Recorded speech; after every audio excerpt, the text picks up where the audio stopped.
La gente bonita, hoy es un día domingo fabuloso y un día fabuloso porque me encuentro contigo con este tema. Vamos a ver este tema de domingo de Live con María José. Tengo TDAH y ¿qué hago? ¿Cuántas veces ha pasado esto de tener un diagnóstico acerca del TDAH y no sabemos qué actitudes tomar, no sabemos de qué manera actuar, no sabemos de qué manera podemos manejar esta condición? Y hoy te voy a dar las herramientas de valor. Yo súper contenta porque hoy estoy aquí como moderadora y con tremenda cantidad de invitados. Aquí tenemos a Ex Merit, tenemos a Epanus, tenemos a Amor Carvalho, tenemos a Alfa, tenemos a tanta gente bonita y yo súper contenta. Y aquí voy a ir colocando el tema. Tengo TDAH y que vamos a ver aquí, ¿y qué hago? Bueno, yo súper contenta, como se les dije, y yo súper contenta porque hoy es un día de un encuentro con usted, que son los invitados especiales, como siempre, y son mi gente consentida, de las cuales siempre doy todo para manejar información de gran interés para usted.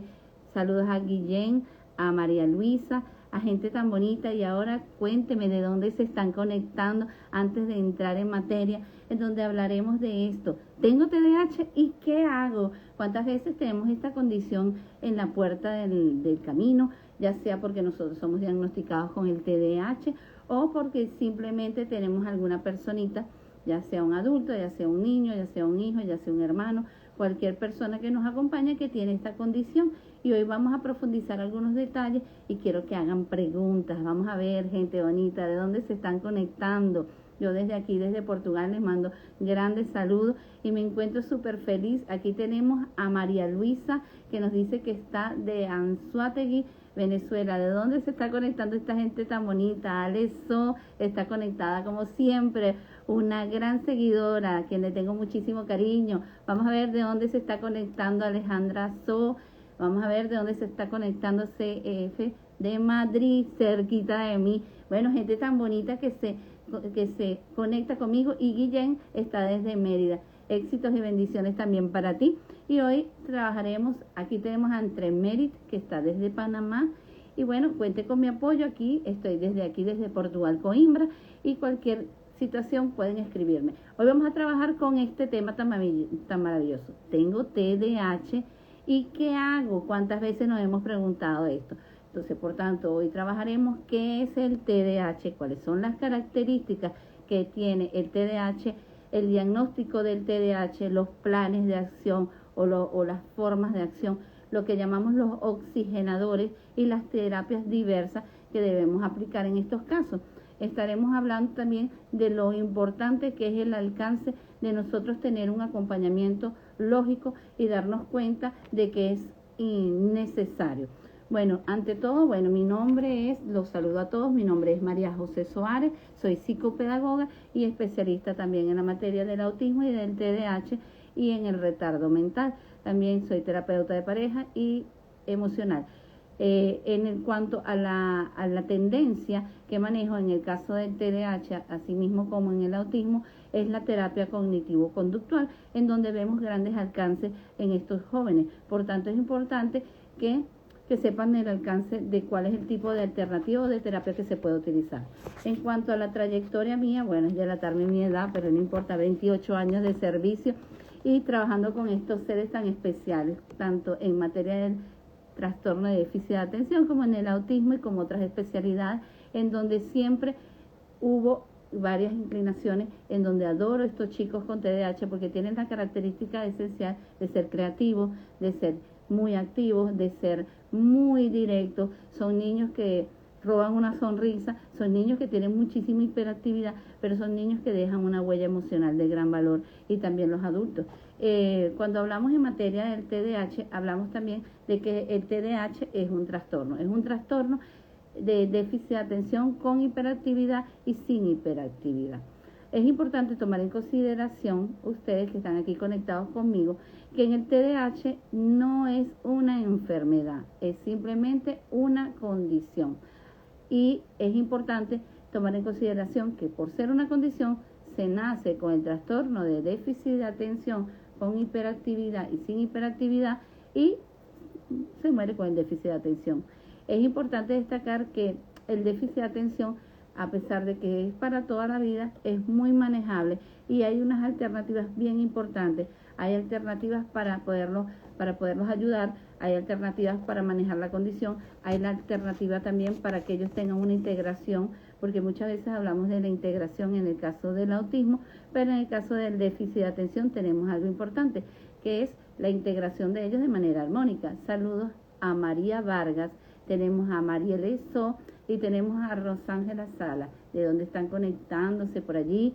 Y bueno, fíjense, siguiendo en esta materia, existen técnicas específicas para el trastorno de déficit de atención y existen también especialistas importantes que deben acompañar en el proceso del déficit de atención.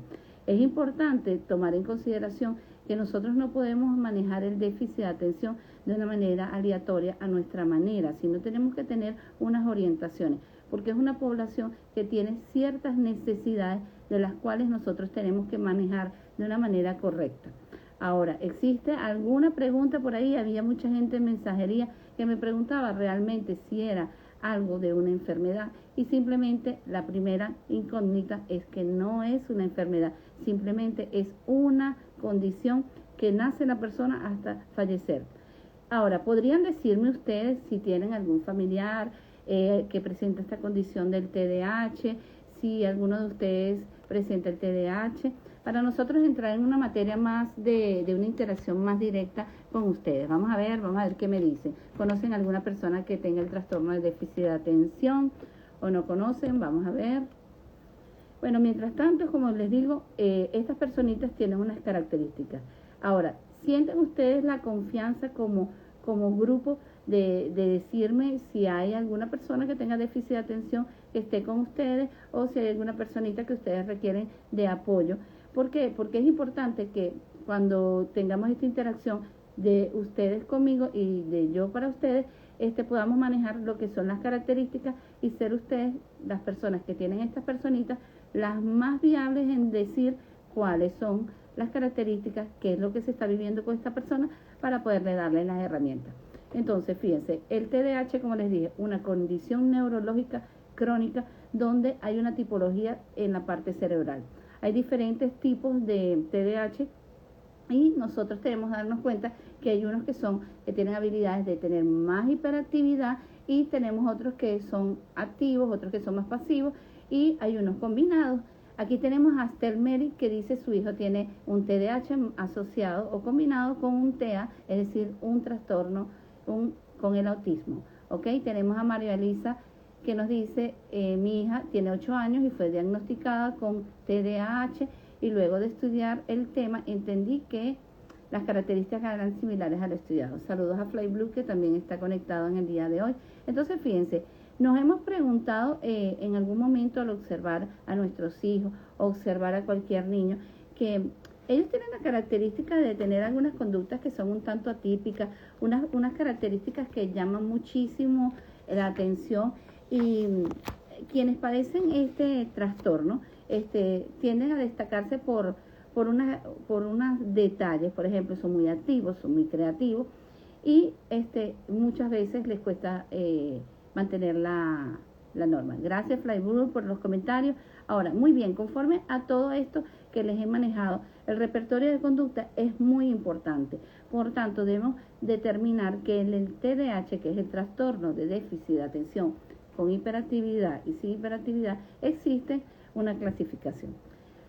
Aquí tenemos un comentario de Mariela So que dice, hay alteraciones del TDAH con edad adulta. Fíjense, el TDAH cuando ella habla de cuando el TDAH es diagnosticado y pasa a la adultez, las características siguen siendo iguales. Son personas que tienen una dificultad indistintamente de la clasificación que esté, de tener dificultades para la atención, la concentración, y son personas que tienen consecutivamente que ser repetidas las normas. Estas personas tienden a olvidar algunos detalles, que es importante por manejar lo que es el acompañamiento terapéutico en cuanto a manejar la atención, la concentración llevar registros conductuales de cuando no alcanzan algunas conductas o cuando les cuesta alcanzar conductas, y en el caso del trabajo, acondicionarlo en repeticiones consecutivas en algunas funciones que están realizando. Por ejemplo, es una persona que se destaca en poner cosas en un armario, arreglar armario, entonces es importante repetirle hasta 3 veces cómo son, cuál es la función que tiene que hacer para que tenga un alcance, ya que en el devenir de la información, él llega a perder información y por tanto carece de una conducta adecuada. Por ejemplo, si yo le hablo a una persona que va a poner objetos en una estantería, yo le digo, pon los objetos que queden todos derechitos. ¿Qué pasa con el TDAH? Cuando yo le doy una normativa así, él se queda en que queden derechitos. Entonces, coloca los armarios, coloca los objetos en la estantería, terminaste de colocar los objetos. Las normas tienen que ser muy claras y directas y esta repercusión trae un impasse. Es importante tomar en consideración que estas personas deben manejar, como yo muchas veces hablo con los pacientes que tengo, establecerse cuáles son el repertorio de conductas que tienes que cumplir y llevar una hojita con las cosas que debes hacer. Aquí tenemos a Fly Blue que dice, mi esposo y yo estamos agradecidos con las terapias. Gracias, Fly Blue. Tenemos aquí tanta gente bonita que se está conectando. Tenemos a Alex So que nos dice, agradecida por las terapias a mi hija, la recomiendo. Gracias a todos que están aquí. Y bueno, como especialista les voy a hablar acerca de lo que es la clasificación del déficit de atención con hiperactividad. Tenemos una clasificación de 3 pilares. El primero es el déficit de atención con hiperactividad. Son personitas que tienen características muy particulares, que las vamos a ver más adelante, pero quiero que sepan que existen 3 clasificaciones: el TDAH con hiperactividad, el TDAH sin hiperactividad y el TDAH combinado. ¿Qué quiere decir el TDAH combinado? Que tenemos el déficit de atención asociado con otras patologías. Puede ser una parálisis cerebral, puede ser un TEA, un autismo, puede haber un desorden o un trastorno de comportamiento, podemos tener un síndrome de Down con un TEA. Hay muchas características de espacios similares. ¿Qué ocurre cuando son los combinados? Tenemos que darnos cuenta cuál es el que tiene más repercusión para tener el alcance. Si yo veo que en el autismo hay más foco para llegar a la información, trabajamos eso, pero sin embargo no podemos desvirtuar que existen 2 etiologías. Por tanto, algunos de ustedes, de las personas que están aquí conectadas, las señoras que acaban de hablar, nos hablaron de los diagnósticos, que tienen los diagnósticos. Hablamos allí de la señora María Luisa, tendría que ver, creo que sí. Fue la señora María Luisa que, no. Ok, la señora Etniriat, ella nos habló de que su hijo es combinado porque tiene un trastorno de déficit de atención con un autismo. Y aquí también tenemos entonces que vamos a aclarar cómo son cada uno de estos tipos, porque tengo TDAH y qué hago. Entonces, fíjense, todos los trastornos de déficit de atención, como se los dije, tienen una repercusión importante. Hay un problema en la atención y en la concentración. Eso es infalible, ¿ok? Ahora, cuando hablamos de la clasificación, hablamos primordialmente del TDAH con hiperactividad. Cuando hablamos del TDAH con hiperactividad, son niños, adultos que son activos, son dispersos, interrumpen, se mueven constantemente, son muy creativos. También tienen las características que tienen muchísima energía y a veces no miden los riesgos. Aquí tengo una preguntita que está haciendo por aquí Marielle So. ¿Siempre deben ser medicados? Fíjense, no siempre tienen que ser medicados, inclusive existen algunos casos si neurológicamente, y lo vamos a ver más adelante, cuáles son los especialistas que deben actuar o deben estar en el diagnóstico. Si a nivel de neuropediatra, cuando hablamos de pequeños, o por ejemplo cuando hablamos de adultos, que hablamos del neurólogo, si él reconoce que el trastorno tiene una repercusión muy importante o lo que es el trayecto neurológico está muy alterado, él puede recurrir de medicación. Más que ocurre, existen lo que vamos a hablar más adelante, que son los oxigenadores. Los oxigenadores nos van a permitir darnos cuenta de que existen sustancias en particular que regulan la hiperactividad, que modelan la atención y la concentración, y vamos a verlo porque esto es algo muy importante como especialista, que siempre se los digo a los padres, cuáles son las sustancias esenciales que tiene que tener el trastorno de déficit de atención alineada. Por ejemplo, el magnesio, más adelante vamos a ver la repercusión del zinc y todos estos oxigenadores. Ahora tenemos otra pregunta por aquí de Aleso. ¿Todo paciente con TDAH debe ser medicado? No todos, como se los dije, depende de la evaluación de neurología, ¿ok? Y en el caso de que exista un asociado, ahí tendríamos que evaluar y ya sería la repercusión de lo que hablamos de si hay un autismo, si hay un síndrome de Down y si es necesario, pero no siempre es necesario. De hecho, yo soy de las personas que mientras menos medicación exista es mejor, porque tenemos que adecuarlo a que existan actividades, inclusive hay actividades complementarias como son el deporte, que ayudan en la oxigenación, y si lo que requiere el déficit de atención es oxigenación, entonces tenemos que caer en este campo de ayudarlos de esta manera. Ahora, como les había dicho, estábamos hablando del déficit de atención con hiperactividad. Memoria, atención, activos, creativos, muchísima energía. ¿Se sienten identificados con estas características por ahí? A ver, estas características las observan en alguna de esas personitas que están con ustedes. Bueno, voy a esperar a ver sus respuestas mientras voy mandando aquí saludos a Parada, a Mary, a Jackie. ¿Han observado estas características? Porque fíjense, a veces nos damos cuenta de que decimos el déficit de atención y decimos, pero él no es activo o de repente no es hiperactivo. Sí ocurre, e inclusive hay algo que tenemos que tomar en consideración. La genética también es importante observarla. ¿Qué miembros de la familia pueden tener también el trastorno? Porque la genética es muy recurrente. E incluso, hablándoles de mi experiencia, ¿no? En una oportunidad tuve un niño con déficit de atención sin hiperactividad, en donde el niño era muy desatento, perdía la atención con mucha rapidez, la concentración, pero tenía algo, era muy tranquilo, se mantenía en un lugar tranquilo y no, de hecho, había momentos en donde uno decía es demasiado pasivo. Entonces, el déficit de atención no siempre tiene que ser por hiperactividad.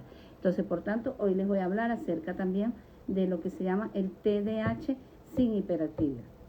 Vuelvo y les repito que el TDAH sin hiperactividad repercute el problema en la atención, en la concentración, son distraídos, les cuesta memorizar, en la parte de prestar la atención, fijar la atención en algo, les cuesta muchísimo.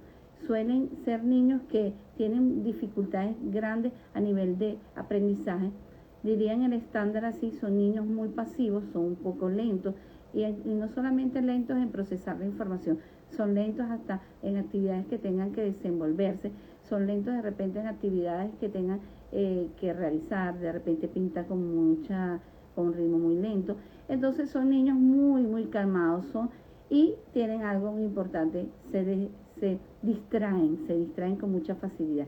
Este perfil es muy claro, atención y concentración con dificultad, pero es disperso y tranquilo, que es la diferencia con el caso anterior, que aquí el anterior es disperso pero muy activo, y en tanto ese caso nosotros tenemos que darnos cuenta de que nosotros tenemos que estimularlo.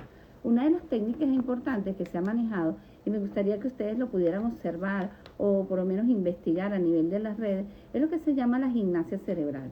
En este caso, los niños con déficit de atención, con hiperactividad y sobre todo los que no tienen hiperactividad, la estimulación cerebral es tan importante con estos ejercicios, en donde tenemos una coordinación. Hay ejercicios que yo puedo meter aquí, puedo sacar aquí, ejercicios estándar en donde él tiene que tener movimiento con las dos manos, e inclusive puede tener este lápiz, ¿ok? Y este lápiz, y puede pintar con las dos manos, y él moviliza los dos hemisferios cerebrales.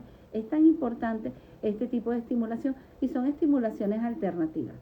Ahora, existe un tercer rango del TDAH, que hablamos del TDAH combinado. Cuando hablamos de combinado, es cuando yo observo que de repente hay aislamiento, veo que puede haber una estereotipia, veo que es muy disperso, veo que es muy inquieto. Entonces, ¿qué ocurre aquí? Aquí hay una cantidad de conductas que me hacen pensar que aquí no solamente hay un problema de atención, hay un problema con la interacción, hay un problema con el aislamiento. Podemos hablar, inclusive, hay problemas con el contacto visual, características de repente muy recurrentes, muy particulares del autismo. Entonces podemos decir, bueno, aquí hay un déficit de atención más un combinado. ¿Cómo se determina esto? Se determina con un examen neurológico en donde yo vea en un electro o en un TAC qué puede estar repercutiendo a nivel cerebral, y puedo también darme cuenta de que hay una alteración en lo que es el ritmo neurológico. Está muy activo, pero hay unos focos, unos huecos que me permiten darme cuenta que hay un trastorno. Pero ¿qué ocurre? Características de uno, características del otro. ¿Cómo lo determino? Lo determino con especialistas. Especialistas como el psicólogo, tenemos el psiquiatra, tenemos por supuesto el neurólogo, tenemos el psicopedagogo, en donde utilizan pruebas estandarizadas como el DSM-5, en donde hay un repertorio de conductas bien importante que pueden determinar en esos ítems que aquí hay unas características muy fundamentales. Por tanto, cuando hablamos del déficit de atención combinado, podemos hablar de un autismo con un TDAH, podemos hablar de un TDO, es decir, un trastorno desafiante oposicionista más autismo, podemos hablar de una epilepsia más un trastorno de déficit de atención, podemos hablar de un retardo mental más un déficit de atención. Entonces es muy variable y muy combinado. Por tanto, cabe destacar que debe existir un diagnóstico bien válido y un diagnóstico bien concienzudo, porque es algo bien delicado, porque tiende a tener una confusión. Bueno, como el niño no tiene el estándar de manejar el contacto visual, entonces nos inclinamos en el autismo, pero el niño es muy activo, entonces hay una incongruencia en las conductas. Es necesario que cuando vayan a llevar una evaluación de un niño, sea evaluado por varios especialistas. Esto de, por ejemplo, llevar una terapia y, bueno, la psicopedagoga me dijo, no, la psicopedagoga puede tener un criterio, pero tiene que estar validado con un examen de neurología, tiene que estar validado con un estándar de un psicólogo. Entonces, ¿qué ocurre? Tiene que haber una conexión de un equipo multidisciplinario.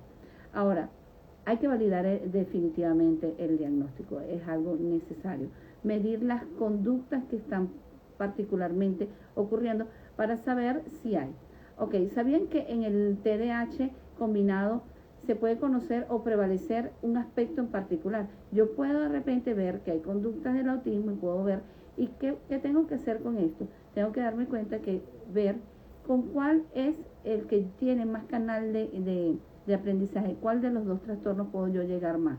Ahora, ¿qué ocurre? En el autismo yo tengo que buscar la integración social, pero yo en el déficit de atención también tengo que buscar la integración social. Por tanto, es necesario darse cuenta que tenemos que manejar los dos aspectos.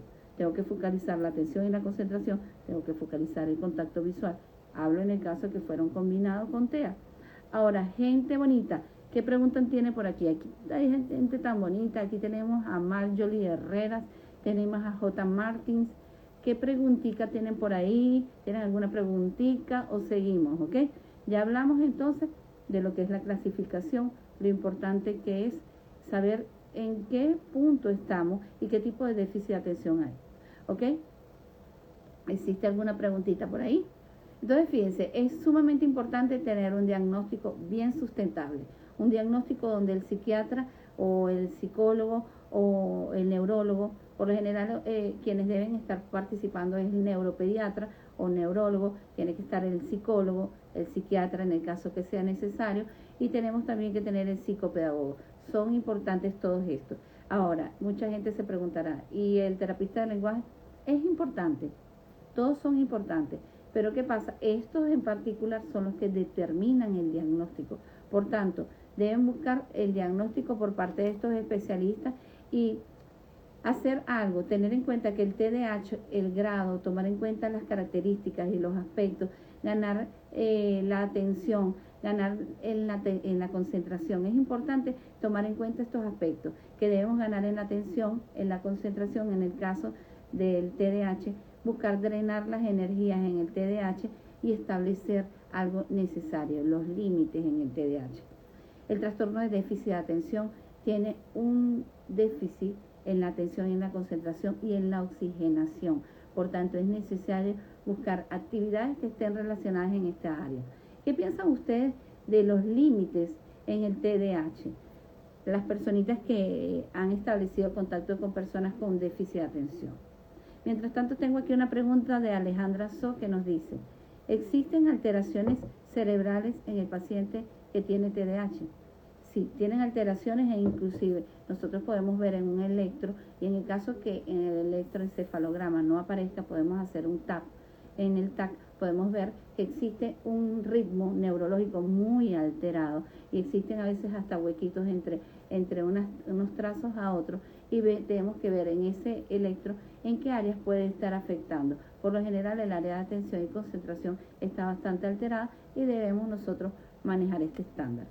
Ahora, yo quisiera saber si alguna de las personas que está aquí presente, que tienen niños o que tienen alguna persona con TDAH, ¿qué piensa de los límites como guía en el caso del TDAH?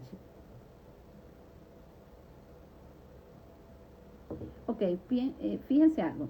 En el TDAH hay un problema de atención, de concentración, y nosotros en las experiencias que hemos tenido con estos casos es necesario establecerle lo que son los límites. Los límites se establecen con diferentes claves.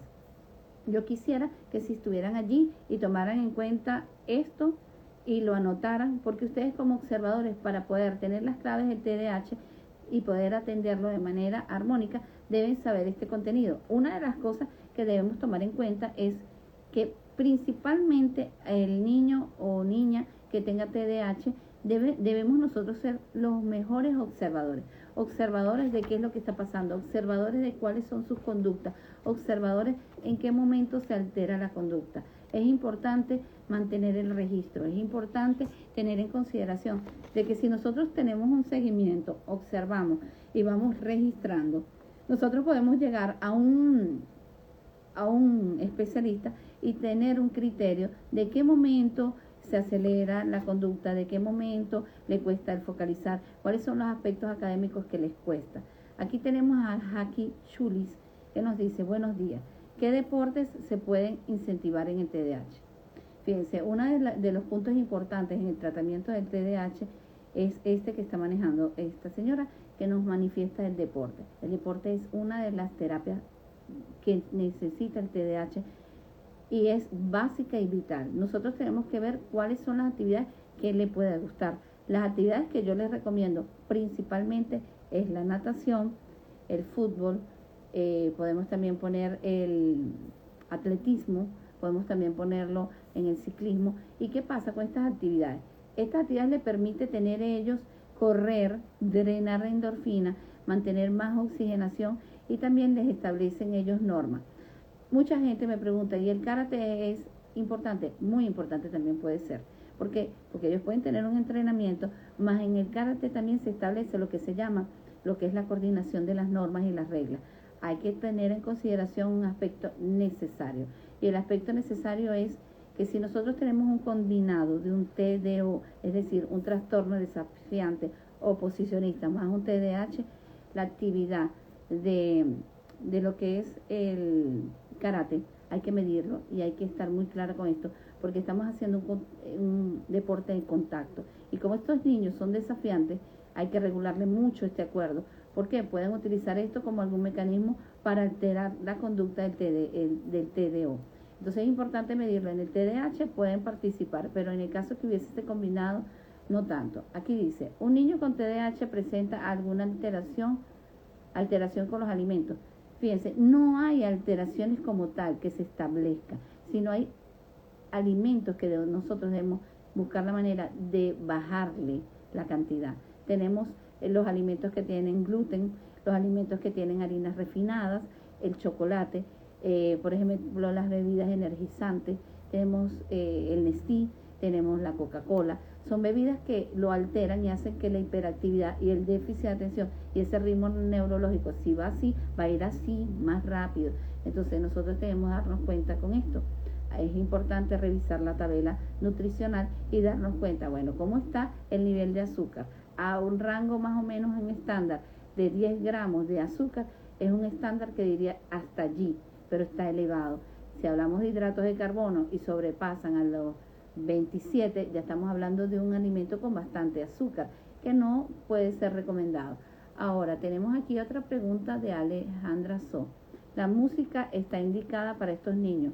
Para estos niños es necesario utilizar mucho esto de la música y la musicoterapia y lo que son las actividades de meditación. ¿Por qué? Porque establecen límites, hacen que este ritmo neurológico tenga un estándar de que se vaya manejando en la tranquilidad. Hay que estar claro de que ellos tienen un problema en la atención. No podemos manejar una actividad de relajación con un estándar de 1 hora. Son niños que trabajan por estándares pequeños e inclusive al sentarnos a trabajar con ellos, nosotros visualizamos de que, bueno, no terminó todavía, tenemos que darle un lapso, darle cortes. Bueno, voy a jugar un rato, después te incorporas, ¿ok? Y la música sí es indispensable, la música que sea de atención, hay música de concentración. Y nosotros cuando ya tenemos un tiempo con la música activada, vamos a ver algunos cambios, ¿ok? Es importante aquellas que hablan sobre calmar la mente, aquellas que sean de apaciguar lo que es el relajamiento también. Y aquellas de atención y concentración en el momento del estudio también es muy buena porque focaliza en centrarlo, ¿ok? Saludos a Lucy, tenemos a Gerald, tenemos a Jack Chulis que dice que ruta de atención existen en los colegios cuando hay diagnóstico de TDAH y sus pares le hacen bullying. Fíjense algo, esto es importante lo que está manejando esta señora, porque, y gracias por la pregunta, porque aquí nosotros tenemos que darnos cuenta que lo que hablamos de la educación inclusiva. Cuando hablamos de la educación inclusiva es tener en consideración de que ya nosotros tenemos un estándar y hablar con el equipo de la escuela. Aquí debe haber una fusión escuela-hogar. ¿Qué ocurre? Estas escuelas que hacen integración por lo general tienen especialistas en el área de psicología o tienen lo que se llama un equipo de apoyo. Un equipo de apoyo que son unidades en donde hay momentos que estos niños salen del aula porque tienen algún acompañamiento para ayudarlos y ellos son los que deben tener este contacto si están aplicándole bullying. Pues si se está aplicando bullying, nosotros debemos buscar las alternativas, porque estos niños tienen que estar incluidos. Este equipo tiene que buscar la manera de que todos los niños acepten a estos niños y estar claro de la supervisión, de cuáles son los chicos que tienen estas actitudes desafiantes que actúan contra esto. Pero sí existen medidas y hay una ruta. La ruta realmente es hablar con el equipo, sobre todo a nivel directivo, establecer la incomodidad de lo que está pasando y que se tenga una supervisión, porque estos son niños que son latentes a muchísima protección y por tanto requieren de una buena supervisión. Aquí tenemos saludos a Lila, tenemos a Álvarez. Alexo nos dice, ¿está indicado poner a estos niños en clase de música? Sí, e inclusive lo que se está manejando es que sea un estándar más recurrente, que ellos puedan interactuar de una manera lógica y que ellos tengan el estándar de poder tener la interacción, inclusive el tocar piano hace que ellos tengan atención y concentración. Tenemos a Nailet, ok, ya voy a sincronizar esto, ok. Entonces saludos a Coaching Lee. Y bueno, aquí lo primero que les digo, ya apuntaron, ser unos grandes observadores. Hay que observar todas las conductas en el TDAH. Las conductas, ¿en qué sentido? ¿Qué es lo que está pasando? ¿En qué momento él se distrae? Tengo que darle chance de unos minutos para él salir de contexto de una actividad a otro, porque no podemos condensarnos en pensar, es que como yo lo hacía, él tiene un déficit de atención que hay que adecuarlo. La segunda cosa que quisiera que anotaran es registrar todas las conductas que puedan observar. Llevar un registro de las conductas. Bueno, él salta cuando aparece esto. Cuando yo le doy un helado, él se pone más activo. Cuando voy a una fiesta, bueno, la conducta se altera. Entonces, ¿qué pasa con estas situaciones? Cuando ya yo tengo un repertorio de lo que estoy anotando, yo lo que tengo que hacer es darme cuenta de, bueno, en el caso de las fiestas, hablan los padres. ¿Qué hago yo en la fiesta? Si hay dulce, hay harinas refinadas, yo puedo darle a mi hijo esto, pero por ejemplo, si hay refrescos, hay jugo y no hay otra bebida, agarrar para no excluirlo, echarle un poquito de jugo o de refresco y muchísima más cantidad de agua. Yo puedo tener esta cantidad de agua que tengo aquí y echarle un poquito aquí de refresco. ¿Qué pasa en este caso? No lo estoy excluyendo, lo estoy incluyendo, pero estas son las adecuaciones que hay que hacer. Si nosotros lográramos eliminar el gluten, el alcance de la atención y la concentración es mayor. Por tanto, prepárense entonces cuando vayan para una fiesta y adecúenlo a que él tiene que comer otras sustancias. También podemos darle un poco de las que están en la fiesta, pero medidas y darnos cuenta de algo. El niño también tiene que entender que hay situaciones como puede ser en el caso de la diabetes, no podemos nosotros consumir todos los tipos de alimentos. Todo tiene que ser una adecuación. También las personas que van a estos eventos, los padres, las madres, los hermanos, tienen que adecuarse que si el niño está restringido a unas cosas, también nosotros. Porque, por ejemplo, yo como especialista le digo a los padres, mira, no le des tantos helados, no le des, pero resulta ser que la hermanita más pequeña come todo el tiempo helado, entonces no podemos pedirle al niño que él se adapte si nosotros nos damos el ejemplo. Por tanto, es importante manejar por escrito todo esto, registrar conducta. Pasa esto en el momento de que yo le doy esto. Vamos a observar.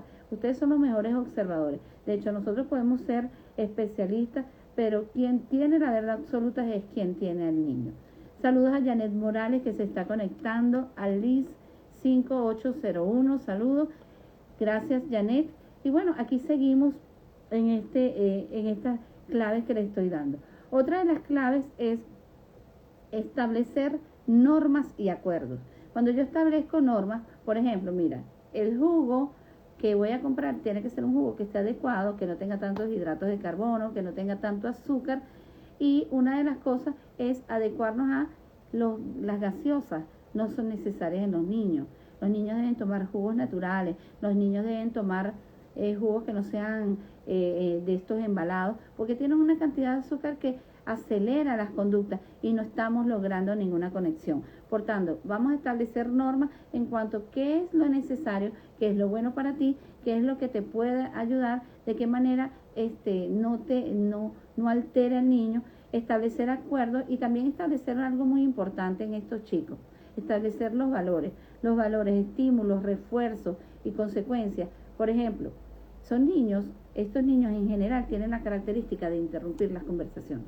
Entonces, ¿qué pasa con esto? Yo debo hablar con mi hijo y decirle, mira, estamos aquí reunidos, no puedes sino pedir permiso y reforzarle esto. ¿Qué pasa con esto? Si el niño ocurre la conducta en el momento de la conversación, no lo vean como mal, de que están haciendo mal. Orienten al niño y díganle a él que repita la conducta.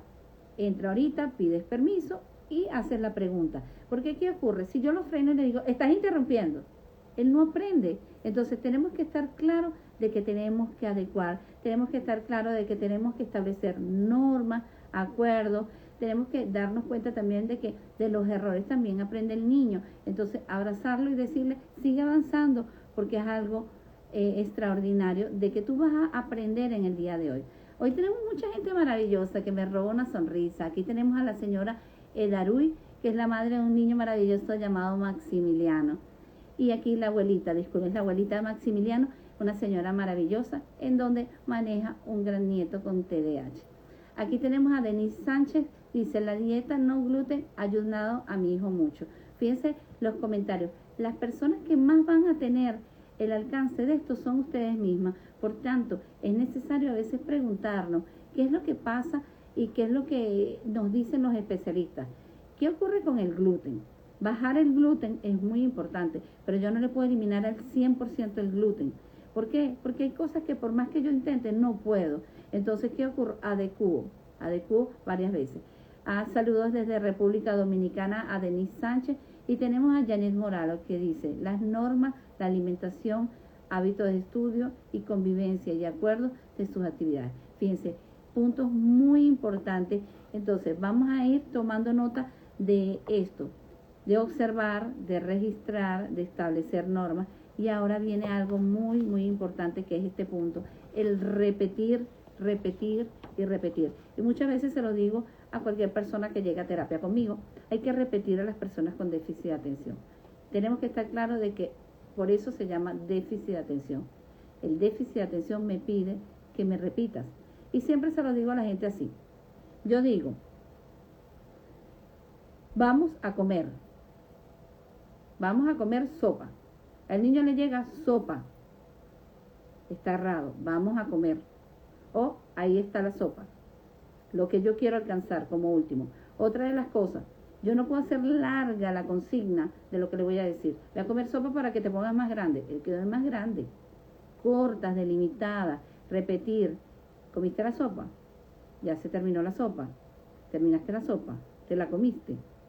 ¿Qué pasa con estos niños? Si yo les digo algo tan largo, el niño queda, para que quede bonito. No aprendió nada. Entonces tenemos que aprender a escucharnos de que tiene que ser puntual. Come, ya limpiaste, ya guardaste, comiste la sopa, terminaste la sopa, ya está lista la sopa. ¿Qué pasa con esto? Repetirlo así, repetir, repetir, repetir. Porque ¿qué pasa? El niño la primera vez, él meditó, o el adulto también, porque siempre hablamos del niño, el adulto que tiene TDAH quedó así, bueno, ella como que movió la boca. La segunda vez, creo que habló. Y en la tercera, ya sé qué fue lo que me dijo. Entonces, siempre les digo a ustedes, 3 veces hay que repetir para poder tener el alcance de poder entender. Saludos a todas las personas que se están conectando, a Karina, tenemos a Adriana, tenemos a Alexander, tenemos a Janet, saludos inmensos a Venezuela, y tenemos aquí a Denis Sánchez que dice, cuando era niña tenía mucho déficit de atención, hoy en día lo he superado totalmente.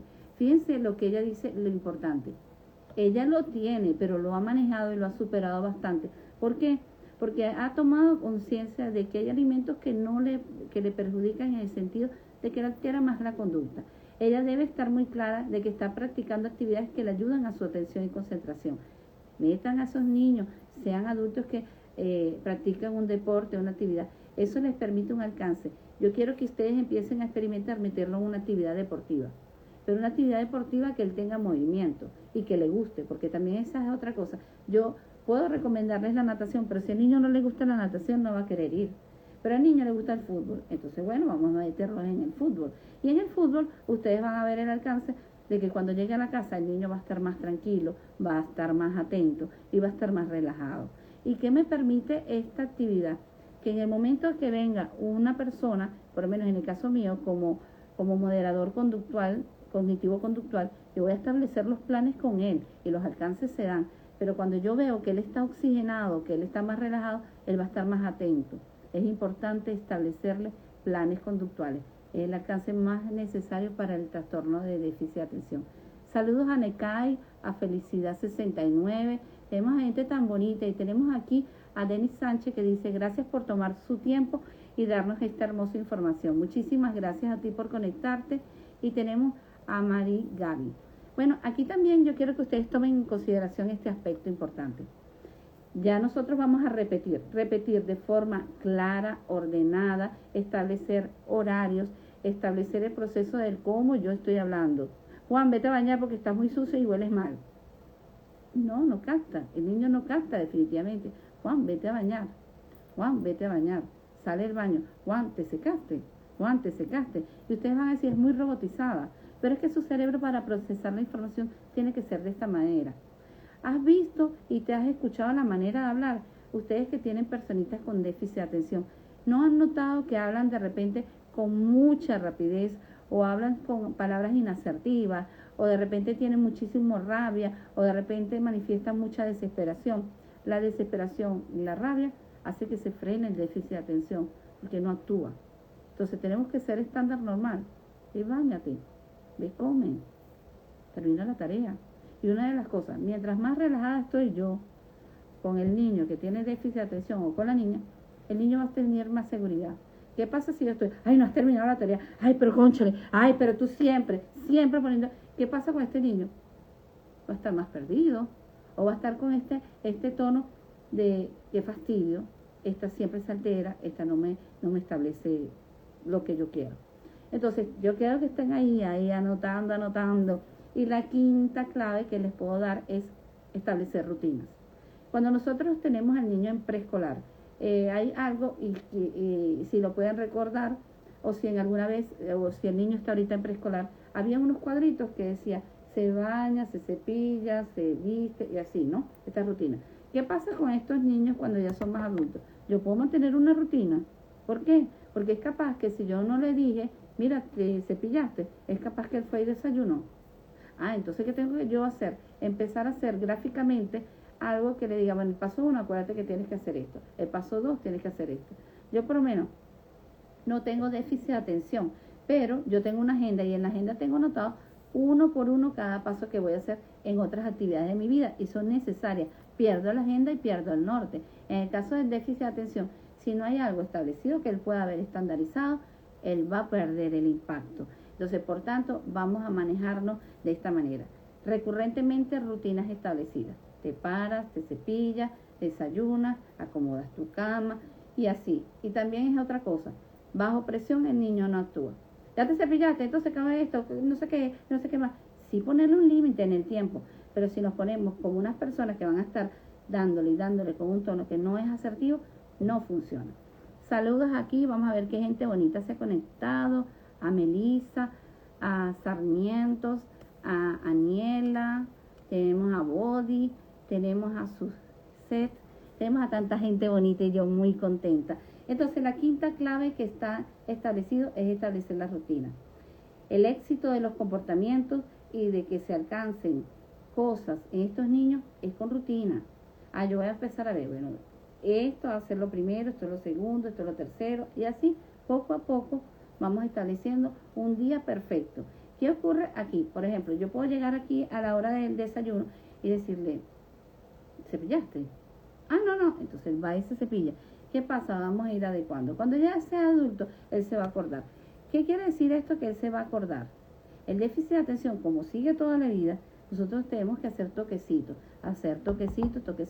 y decirle, acuérdate que tienes que hacer esto y esto. Muy importante.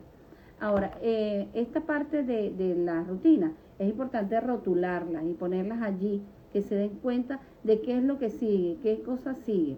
Tener un pequeño papelito donde estén las rutinas establecidas con dibujitos, eso también lo ayuda.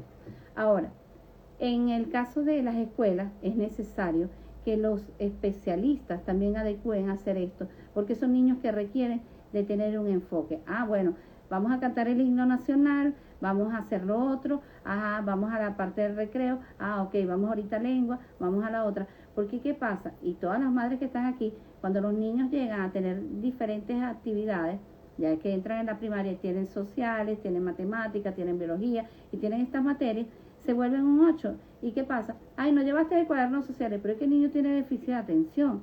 Hay que enseñarle, hay que repetirle, por lo menos una de las madres que está allí conectada, yo recuerdo que al trabajar con sus hijos, ella siempre decía así, vaya y busque el horario y vea qué le toca mañana. Y siempre el chico decía así, se me olvidó, toca sociales. Entonces, ¿qué pasa? Yo puedo ir adecuando esto poco a poco. Ahora, ¿han establecido ustedes rutinas con sus hijos? Vamos a ver, ¿qué me pueden decir? ¿Han establecido rutinas con sus hijos para que ellos lleguen a un estándar de lo que debe pasar una cosa, después pasar a la otra? Lo han establecido como tal. Mientras van contestando allí, yo voy saludando aquí a Kelly, a María Jo, tenemos a Fiore, tenemos a Dafne. Bueno, ¿han establecido rutinas? Si no han establecido rutinas, vamos manos a la obra y poner cuáles son los pasos que deben seguir. Esto y esto. Y fíjense algo importante, cuando nosotros llegamos a la época vacacional se nos vuelve un caos y la primera cosa que dicen las madres o los padres es, ya vienen las vacaciones y este niño que es tan activo. En vez de pensar de esta manera, podríamos haber pensado, vamos a establecerle una rutina. Tú vas a jugar aquí, tú vas a hacer aquí, tú vas a hacer aquí. El niño no tiene dónde agarrar porque él tiene su rutina establecida. Bueno, ya terminaste de jugar, ahora vamos a cepillarnos los dientes. Ya terminaste esto, vamos a hacer lo otro, ¿ok? Y la actividad deportiva tiene que estar metida allí.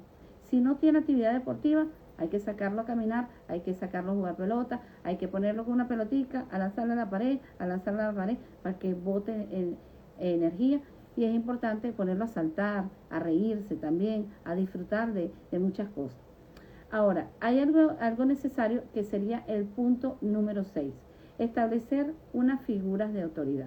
¿Qué pasa con esto de establecer figuras de autoridad? Siempre hay un protagonismo con una persona. Bueno, la mamá se queda con los niños, ella es la que sabe. No, María, hazlo tú, que tú eres la que sabe llevar a los niños. Establecer con los niños que hay 2 personas o figuras de autoridad, la gente más adulta. Y establecerle con estas personas de que si yo lo guío, y yo lo estoy guiando de la manera adecuada, no deben interrumpirla. Porque ¿qué pasa? Si yo le digo, vete a bañar, y viene Juan y me dice, ya, no te vayas a bañar, ve a ver televisión. Rompimos la estructura.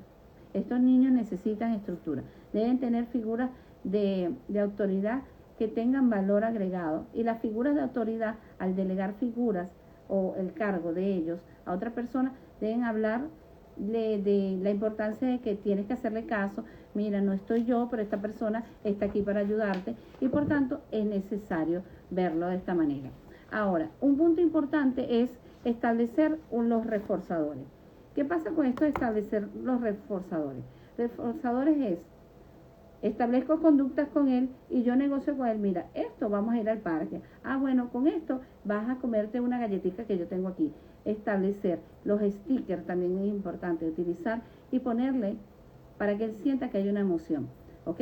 Ahora, otro aspecto, como lo habíamos manejado, la parte deportiva. Puede ser natación, puede ser voleibol, puede ser fútbol, puede ser atletismo, puede ser karate. Karate, ojo con el karate, si hay el TDO, es decir, el trastorno oposicionista desafiante asociado, porque hay que tener cuidado con esto. Hay que estar claro de una cosa, el deporte es oxígeno, mientras más oxígeno van a haber más beneficios. Otro aspecto necesario es tener una alimentación balanceada.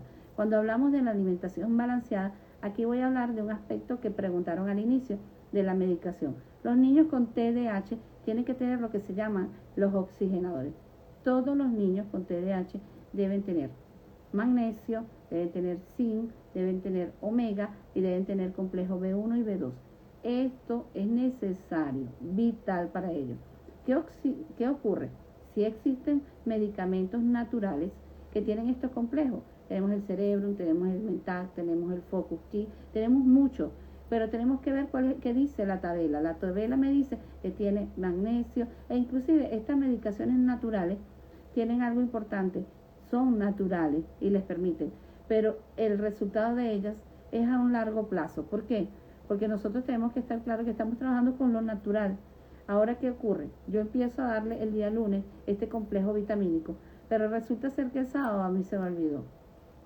Volver a empezar el domingo es volver a empezar en cero. Es decir, tenemos que establecer la rutina si vamos a utilizar los oxigenadores.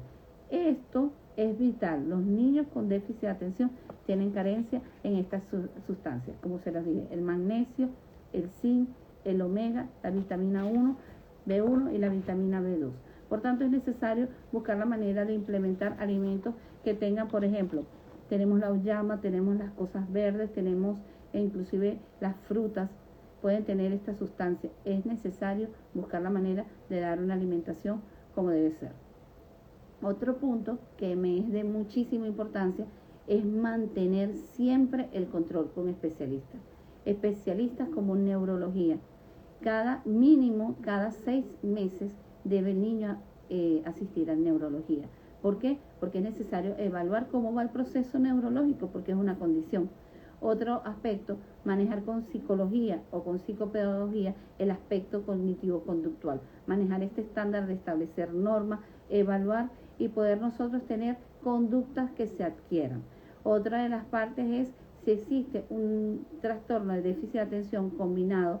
Por ejemplo, hablamos de un trastorno desafiante oposicionista, hablamos de repente de niños que tengan una parálisis cerebral o niños que tengan una condición importante que requiera psicología.